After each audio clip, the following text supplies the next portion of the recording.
Am I the asshole for not planning anything for Father's Day after my husband ruined my first Mother's Day? I'm 98.7% sure that I am not the asshole here, but if I'm wrong, I'm willing to admit it and learn from my mistakes.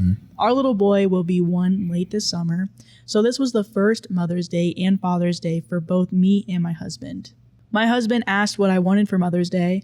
I didn't want/need anything big or expensive. What I asked for is for husband to get up with the little guy and get him fed while I pumped and chilled.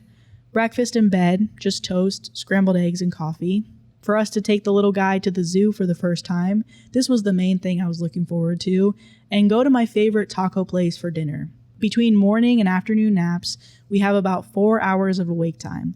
The zoo is about 30 minutes away, so I had figured if we left as soon as he got up from his nap and ate, we'd have a couple of hours at the zoo, and worst case, he could sleep in the car on the way home.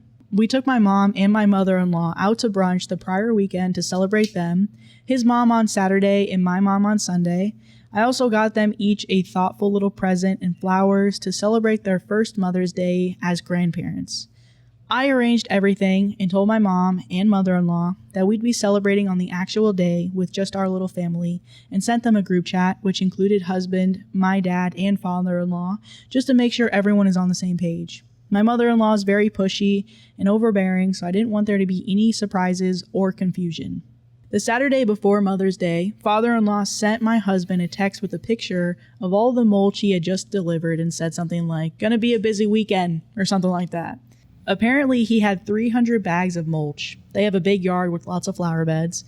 That night, my mother-in-law... 300 bags? Yeah. They got a big yard.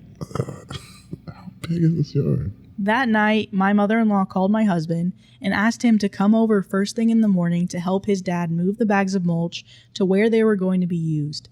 She said since we weren't going to the zoo until after the little guy's nap, that husband can go over and help for a couple of hours and then come pick us up to go to the zoo. I was obviously not happy, but she guilted him and said father-in-law was going to end up hurting himself if he moved all that by himself and that it's not a big deal and should only take an hour or two. I told him his mom was doing this to try and get us to skip our plans and spend the day with them, but he kept saying it's not a big deal and saying his mom promised it would only take a few hours, etc. I think most people know what happened. Husband went over first thing, which means no bed and breakfast, and I had to get up to feed the little guy. I was kind of pissed, but whatever.